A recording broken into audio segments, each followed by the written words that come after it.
El día que iba a casarme con Javier recibí un mensaje anónimo con una foto que me dejó sin palabras. En ella, se veía claramente a Javier en la cama con una mujer joven, sus cuerpos entrelazados de forma íntima. Contemplé la imagen durante unos segundos, sintiendo una mezcla de incredulidad y desilusión. Sin dudarlo, me dirigí al vestidor donde él se encontraba. Al abrir la puerta, lo vi besando apasionadamente a la misma mujer de la foto. Las personas que estaban allí aplaudían y hacían comentarios llenos de admiración y burla. Uno de ellos exclamó: «Javier siempre hace lo que quiere, incluso el día de su boda». Otro agregó: «El matrimonio es solo un trámite para él, nada que le importe realmente». Cuando Javier terminó de besar a la chica, habló con arrogancia: «Si mi familia no me obligara, nunca me casaría con alguien tan insípida como Lucía. Es como un bloque de hielo». Las risas llenaron la habitación, mientras alguien preguntaba: «¿Es tan aburrida como dices, Javier?». Javier soltó una carcajada y respondió con desprecio: «Descúbrelo tú mismo, si tanto te interesa». Entré en la habitación con calma, aunque mi corazón estaba destrozado. El ambiente quedó en completo silencio. Un hombre, visiblemente incómodo, intentó justificar lo que estaba ocurriendo: «Lucía, esto era solo una broma». Me coloqué frente a Javier y lo miré fijamente. Él, sin mostrar remordimiento, soltó a la chica y sonrió con cinismo. «Ya que estás aquí, es mejor que sepas la verdad», dijo con frialdad. «Nunca quise casarme contigo. Esto es solo una obligación familiar. Clara es a quien realmente amo». Mientras hablaba, acarició el cabello de la joven con ternura y, sacando un anillo de bodas, se lo colocó en el dedo. «Lleva esto como si fuera mi esposa», declaró, ignorando por completo mi presencia. Sentí un dolor profundo mientras observaba la escena. Aquel anillo, que había sido hecho especialmente para mí, ahora adornaba la mano de otra mujer. A pesar de la angustia, logré mantener la compostura. «Javier, ¿realmente no quieres casarte conmigo?», pregunté con voz calmada.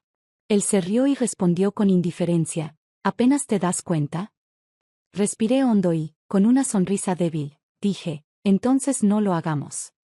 Sin esperar respuesta, me giré y salí de la habitación, dejando a todos en estado de shock. Al pasar por el vestidor de la novia, tomé mi vestido blanco y lo corté en pedazos. Había puesto mi esfuerzo y corazón en ese vestido, pero ya no tenía sentido conservarlo. Quitándome el anillo de compromiso, lo lancé entre los retazos del vestido antes de marcharme. Antes de salir del lugar de la boda, envié mensajes de disculpa a ambas familias, explicando que no habría ceremonia. Luego apagué mi teléfono y fui al puerto para refugiarme con mi mejor amiga, Sara. Cuando llegué, Sara me recibió con los brazos abiertos y, tras superar el shock inicial, exclamó emocionada: «Por fin has hecho lo que debías, Lucía. Siempre dije que Javier no era para ti. Tengo un amigo perfecto para presentarte esta noche». Intenté negarme, pero Sara nunca aceptaba un no como respuesta. Esa misma noche, su esposo organizó una reunión en un club privado de billar para que conociera a Matías. Al bajar del coche, sentí una mirada intensa fija en mí. «Sara, divertida», me susurró: «Lucía, ¿conoces a Matías? Parece que no puede apartar los ojos de ti». Bajo las luces del lugar, finalmente lo vi con claridad. Matías era un hombre alto y elegante, con rasgos marcados y una presencia que irradiaba confianza. Vestía ropa sencilla, pero su porte lo hacía destacar. En su muñeca, unas cuentas de oración de sándalo le daban un aire tranquilo y misterioso. «¿Lo conoces?», preguntó Sara con curiosidad. «No», respondí, sin apartar la mirada. Sara se inclinó hacia mí y susurró: «Matías es conocido por su autocontrol y su carácter sólido. Es todo lo contrario a Javier. Si está interesado en ti, no lo dejes pasar». Antes de que pudiera responder, Matías se acercó a nosotros con una sonrisa serena. Dispuesto a presentarse, Matías aceptó la sugerencia de Sara con una leve inclinación de cabeza, pero su mirada no se apartó de mí ni por un segundo. Había algo en su forma de observarme que mezclaba serenidad y un interés que no intentaba ocultar. Esa franqueza me hacía sentir vulnerable, aunque no de manera desagradable. Sentí el calor subiendo a mis mejillas y bajé la mirada, intentando evitar ese contacto visual que parecía leer cada rincón de mi alma. «Está bien, con gusto», dijo Matías con una voz tranquila pero firme. que resonó con una intensidad inesperada. A pesar de mi nerviosismo, los modales arraigados me hicieron levantar la cabeza y responder con un suave gracias. Al hacerlo, nuestros ojos se encontraron nuevamente, y por un instante me sentí atrapada en su mirada, tan profunda y cautivadora como el mar en calma. Una ligera sonrisa apareció en sus labios, seguida de una risa que parecía surgir desde lo más hondo de su pecho. De nada. En ese momento, Sara se inclinó hacia mí con una sonrisa traviesa y susurró: Lucía, después de aguantar a ese mujeriego de Javier durante tanto tiempo, es hora de que encuentres a alguien que realmente te valore. Matías es perfecto para ti. No dejes pasar esta oportunidad. Mi rostro se encendió de inmediato, y balbuceé: Sara, no digas esas cosas, no tienes idea de lo que él podría estar pensando. Pero Sara, como siempre, no aceptaba un no por respuesta. Confía en mí, insistió. La forma en que te mira no deja lugar a dudas. Antes de que pudiera protestar, Sara me dejó sola con Matías, quien, con un movimiento de cabeza, me invitó a acercarme a la mesa de billar. Ven, déjame enseñarte, dijo con un tono amable, pero con un trasfondo de seriedad que me hizo estremecer. Lo seguí, intentando mantener la compostura, aunque mi corazón latía más rápido de lo que hubiera querido admitir. La sala de billar era amplia, con solo una mesa en el centro, bañada por una luz cálida que creaba un ambiente íntimo. Matías se posicionó detrás de mí para corregir mi postura, colocándose cerca pero con cuidado de no invadir demasiado mi espacio. Su presencia era imponente, y su voz, baja y pausada, resonaba en mi oído: relaja los hombros, planta bien los pies. No tengas miedo de fallar, esto es solo práctica. Mientras ajustaba la posición de mis brazos y me daba instrucciones, no podía evitar sentir la calidez de su cercanía. Inclínate un poco más hacia adelante, no tenses las manos, continuó con paciencia. Aunque su tono era profesional, su presencia tan cerca de mí hacía que mi mente se llenara de pensamientos que no podía controlar del todo. Intenté seguir sus indicaciones, pero en un momento, al inclinarme demasiado, perdí el equilibrio. Antes de que pudiera caer, Matías reaccionó con rapidez y me sujetó por la cintura. ¿Estás bien?, preguntó, mirándome con genuina preocupación. Al levantar la vista, nuestros rostros quedaron demasiado cerca. Su aliento cálido rozaba mi piel, y por un instante, todo el mundo pareció detenerse. Nuestras miradas se cruzaron, y sentí una conexión inesperada, una mezcla de emoción y vulnerabilidad que me dejó sin palabras. Él retrocedió ligeramente, dándome espacio, pero la intensidad del momento seguía presente en el aire. Vamos a intentarlo de nuevo, dijo con calma, como si nada hubiera pasado, aunque su voz tenía un matiz más suave. Esa noche, mientras me despedía, sentí que algo había cambiado. No era solo el aprendizaje del billar, sino el descubrimiento de una conexión que no esperaba. Mientras regresaba a casa, no podía dejar de pensar en Matías, en su forma de hablar, de moverse, de mirar. Por primera vez en mucho tiempo, sentí que el futuro podía ofrecerme algo más que las sombras del pasado. Matías me miró con sus ojos oscuros y profundos después de que nuestras respiraciones se calmaron. Había algo en esa mirada que traspasaba mi piel, que alcanzaba los rincones más ocultos de mi alma, los que había protegido con tanto esmero durante años. ¿Estás bien?, preguntó con una voz baja y tranquilizadora. Asentí lentamente, pero no pude hablar. Había un nudo en mi garganta que me impedía formar palabras. En lugar de responder, apoyé mi cabeza en su pecho, dejando que el ritmo constante de su corazón me envolviera. No era amor lo que sentía en ese momento, no todavía. Era algo más profundo, algo que no había experimentado en mucho tiempo: seguridad. A la mañana siguiente, me desperté con los primeros rayos de sol entrando por la ventana. La cama estaba vacía, pero el sonido de tazas y platos en la cocina me indicó que no estaba sola. Cerré los ojos por un momento, permitiendo que la cálida luz del día aliviara parte del peso que había cargado durante años. Por primera vez en mucho tiempo, no sentía la sombra de Javier sobre mí. Al bajar las escaleras, lo vi allí, en la cocina, moviéndose con esa calma que parecía inherente a él. Pero mi mente no pudo evitar regresar a los recuerdos que aún me atormentaban: el vestido blanco hecho jirones, el anillo en el dedo de Clara, las palabras de Javier resonando en mi cabeza como una sentencia cruel, un bloque de hielo. «Buenos días», dijo Matías, interrumpiendo mis pensamientos. Su voz tenía una dulzura inesperada que me hizo sonreír, aunque solo por un instante. Buenos días, respondí, aunque mi voz sonó más cansada de lo que esperaba. Él notó mi expresión y, acercándose, me ofreció una taza de café caliente. No tienes que decirme nada, Lucía. Pero si necesitas hablar, estoy aquí, dijo con una tranquilidad que me desarmó. Sentí como mi garganta se cerraba.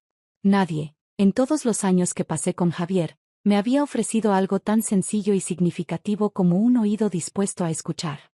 Bajé la mirada hacia la taza, dejando que el calor reconfortara mis manos, y respiré hondo. No sé por dónde empezar, murmuré finalmente. Matías se sentó frente a mí, con las manos descansando casualmente sobre la mesa, y simplemente esperó. Su paciencia era desconcertante, pero también reconfortante. Poco a poco, las palabras comenzaron a fluir. Le hablé de los años de desprecio, de cómo Javier había ignorado mis esfuerzos, me había ridiculizado frente a sus amigos y me había hecho sentir invisible. Matías escuchó en silencio, su mirada reflejando una mezcla de compasión y algo más que no pude identificar. Cuando terminé, el silencio que siguió fue abrumador. Finalmente, Matías habló. Lucía, el pasado no define quién eres. Lo que hagas a partir de ahora, sí. Sus palabras resonaron en mi mente mucho después de que el café se enfriara. Esa noche, mientras me miraba en el espejo de mi habitación, vi algo en mi reflejo que no había notado en años. Aunque mi rostro mostraba el cansancio de las heridas acumuladas, mis ojos tenían un brillo nuevo, una chispa que Javier había intentado apagar durante tanto tiempo. Al día siguiente, Matías me encontró en el jardín, contemplando las flores que se mecían con el viento. ¿En qué piensas?, preguntó desde el marco de la puerta. Estoy pensando que es hora de hacer algo al respecto, respondí con determinación. Matías sonrió, pero su expresión reflejaba algo más profundo, como si entendiera que este era un momento crucial. Si decides enfrentarlo, estoy contigo. Pero esta vez, hazlo desde una posición de poder, dijo con firmeza. Sus palabras marcaron el comienzo de mi transformación. No se trataba solo de superar lo que había vivido con Javier, se trataba de recuperar todo lo que me había quitado, mi dignidad, mi confianza, mi capacidad para creer en mí misma. Y, sobre todo, asegurarme de que nunca más pudiera lastimar a nadie como lo había hecho conmigo. A medida que pasaban los días, Matías y yo comenzamos a trabajar juntos en un plan. Revisamos documentos, contactos y transacciones, recopilando toda la información que podría ayudarme a cerrar ese capítulo de mi vida de una vez por todas. Cada paso que daba me acercaba más a la libertad, a la mujer que había olvidado que podía ser. Y con cada paso, sentí que el eco de las palabras de Javier se desvanecía un poco más, reemplazado por una determinación que ya nadie podría arrebatarme. La estrategia que Matías y yo habíamos trazado comenzó a dar sus primeros frutos. Habíamos investigado meticulosamente los negocios de Javier, descubriendo grietas ocultas tras su fachada de éxito y poder. Su red de contactos parece sólida, pero en realidad es más frágil de lo que aparenta, dijo Matías, señalando un esquema que detallaba las conexiones de Javier con sus socios principales. Depende demasiado de acuerdos verbales y de una confianza que no está respaldada por contratos formales. Me incliné sobre la mesa para examinar los documentos con detenimiento. Entonces, ¿por qué nadie ha explotado esta debilidad antes?, pregunté con curiosidad. Matías esbozó una sonrisa tranquila. Porque nadie se ha atrevido. Pero tú tienes algo que ellos no, motivación. Sus palabras resonaron profundamente en mí. Motivación, sí, la tenía. Pero no era solo un deseo de venganza. Era algo más personal, una necesidad de demostrarme a mí misma que podía enfrentar a Javier, que no era la mujer rota que él había intentado moldear. Quería reconstruir mi dignidad y mi fuerza. Esa noche, Matías me llevó a una reunión clave con Ignacio Ferrer, uno de los socios comerciales más influyentes del puerto. Ignacio era conocido por ser implacable pero justo, un hombre cuya aprobación podía abrir puertas que antes estaban cerradas. Al llegar al restaurante privado donde nos esperaba, me recibió con una sonrisa cortés, aunque sus ojos evaluaban cada uno de mis movimientos. Así que tú eres Lucía, dijo con un tono curioso. He oído hablar bastante de ti últimamente. Espero que sean cosas buenas, respondí, manteniendo la compostura. Ignacio dejó escapar una carcajada breve y señaló la mesa para que nos sentáramos. El hecho de que Matías te respalde ya dice mucho, comentó con neutralidad. La conversación fue intensa. Matías presentó las vulnerabilidades de Javier con precisión, pero me dejó liderar la discusión cuando llegó el momento de proponer una solución. Mi propuesta era audaz, una nueva alianza que no solo excluyera a Javier, sino que lo hiciera irrelevante. Ignacio entrelazó los dedos sobre la mesa, inclinándose hacia adelante. ¿Y qué me garantiza que tú no serás igual que él?, preguntó, su mirada fija en la mía. Sentí un nudo en el estómago, pero no dejé que se notara. Mirándolo directamente, respondí con firmeza, porque no estoy aquí para ganar a expensas de otros. Estoy aquí para construir algo que Javier nunca entendió, respeto mutuo. El silencio que siguió fue breve pero pesado. Ignacio sonrió finalmente, esta vez con aprobación. Tienes mi atención, Lucía. Veamos de qué eres capaz. Al salir del restaurante, Matías colocó una mano en mi espalda, guiándome hacia el coche. Lo hiciste bien, dijo con una leve sonrisa. Ignacio no se impresiona fácilmente. Pero no puedo permitir que esto falle, murmuré, preocupada. No fallará, respondió Matías con una certeza que casi me hizo creerle. Las semanas siguientes fueron un torbellino de actividad. Cada paso que dábamos empujaba a Javier más cerca del borde. Matías consiguió acceso a registros financieros que revelaban irregularidades en sus negocios, y compartimos esa información estratégicamente con los inversores clave de Javier.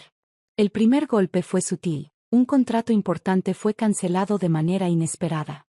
Javier, acostumbrado a que todo saliera como quería, reaccionó con furia, culpando a su equipo de incompetencia. El segundo golpe fue más visible. Clara, al notar que los ingresos comenzaban a disminuir, empezó a cuestionar a Javier. Sus discusiones se hicieron públicas, convirtiéndose en el tema de conversación en el círculo social que alguna vez me había rechazado. Mientras revisaba documentos con Matías una tarde, recibí un mensaje de Javier. Lo miré por un momento antes de mostrárselo a Matías. Él lo leyó y asintió con calma. No merece una respuesta, dijo, su voz firme pero tranquila. Por primera vez en años, sentí que tenía el control. Sabía que esto era solo el comienzo. Javier todavía no había caído, pero cada paso que daba hacia mi independencia quitaba un peso de mis hombros. Estaba decidida a seguir adelante, y no me detendría hasta recuperar todo lo que había perdido. El golpe real llegó más rápido de lo esperado. Una grieta cuidadosamente calculada se abrió en la fachada aparentemente perfecta de Javier. Matías había identificado a Eduardo Larios, uno de los socios más leales de Javier, como un punto crítico en su red de contactos. Con la información adecuada, Eduardo descubrió las irregularidades en los negocios de Javier, y el impacto fue inmediato. A medida que el círculo de confianza de Javier comenzaba a desmoronarse, su mundo, construido sobre falsas promesas, comenzó a tambalearse. Pero aún quedaba mucho por hacer, y yo estaba preparada para enfrentar lo que viniera. Uno de los socios más importantes de Javier decidió retirar su apoyo, y con ello, el efecto dominó comenzó. La reacción de Javier no se hizo esperar. Intentó culpar a su equipo por los problemas que surgían, pero sus excusas no fueron suficientes. Eduardo, quien había sido una pieza clave en su red de contactos, rompió el contrato de manera contundente. Como era de esperarse, otros socios comenzaron a cuestionar sus propias alianzas con él. Clara, siempre alerta a cualquier señal de peligro, no tardó en notar el declive. Según fuentes confiables, las discusiones entre ellos se volvieron frecuentes, y la arrogancia de Javier comenzó a volverse en su contra. Las palabras crueles que alguna vez había dirigido hacia mí ahora las lanzaba contra Clara. La acusaba de ser superficial, de estar a su lado únicamente por interés económico. Una noche, mientras cenaba con Matías en un restaurante elegante, vi entrar a Javier y Clara. Su rostro, antes radiante de satisfacción, estaba marcado por la frustración. Clara llevaba un vestido caro, pero su mirada perdida y vacía me recordó a alguien que conocía muy bien, a la Lucía que yo había sido. ¿Quieres irte?, preguntó Matías al notar mi incomodidad. Lo miré con determinación y respondí, no. Quiero ver hasta dónde llega su miseria. Desde nuestra mesa, alcanzamos a escuchar fragmentos de su conversación. Clara le reprochaba la disminución de sus ingresos, mientras Javier intentaba calmarla sin éxito. Finalmente, Clara se levantó de la mesa, dejando a Javier solo, con el rostro enterrado entre sus manos. Esa escena fue una confirmación de que nuestro plan estaba funcionando, pero yo sabía que aún no era suficiente. El verdadero golpe llegó cuando los documentos que habíamos recopilado, mostrando las irregularidades financieras de Javier, se hicieron públicos. Matías y yo los enviamos de manera anónima a los medios locales, y en cuestión de días, las noticias se difundieron como pólvora. Javier Valdés, el empresario destacado del puerto, bajo investigación por fraude financiero. Clara, viendo que su futuro estaba en riesgo, no perdió el tiempo. Comenzó a acercarse a otros hombres influyentes del círculo social, abandonando a Javier por completo. Fue vista en eventos importantes en compañía de uno de los antiguos socios de Javier, un hombre mucho mayor pero con una considerable fortuna. Javier, por su parte, intentó salvar su reputación, pero cada paso que daba parecía hundirlo más. Los socios que alguna vez confiaron en él se retiraron uno por uno, y su nombre, antes asociado con éxito, ahora era motivo de burla en el puerto. El punto de quiebre llegó durante un evento social. Frente a una multitud, Clara lo humilló públicamente, llamándolo un fracaso. La escena fue un espectáculo que recorrió los círculos sociales como un incendio. Cuando escuché lo ocurrido, no pude evitar sentir una pequeña satisfacción. Era el fin de la fachada que Javier había construido durante tanto tiempo. En su desesperación, Javier intentó contactarme. Una noche lluviosa, apareció en la puerta de mi casa, con el rostro demacrado y los ojos llenos de arrepentimiento. Lucía, por favor, dame otra oportunidad. Sé que cometí errores, pero puedo cambiar. Lo miré fijamente, evaluándolo. Frente a mí estaba un hombre roto, una sombra del Javier que conocí. Pero ya no tenía más lágrimas que derramar por él. Javier, ya no soy la mujer que dejaste atrás. Encuentra tu redención en otro lugar.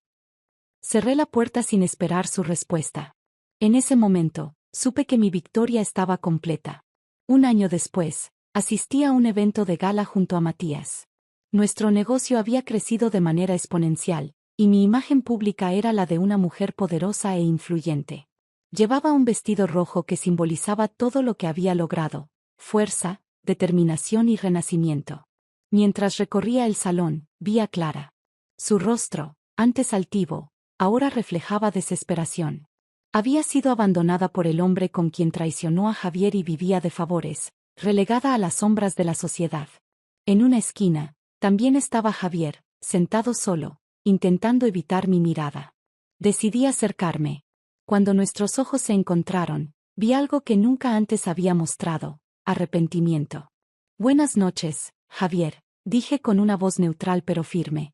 Él intentó responder, pero las palabras no salieron. Su fracaso lo había dejado sin nada. Por primera vez, me sentí libre de cualquier rencor.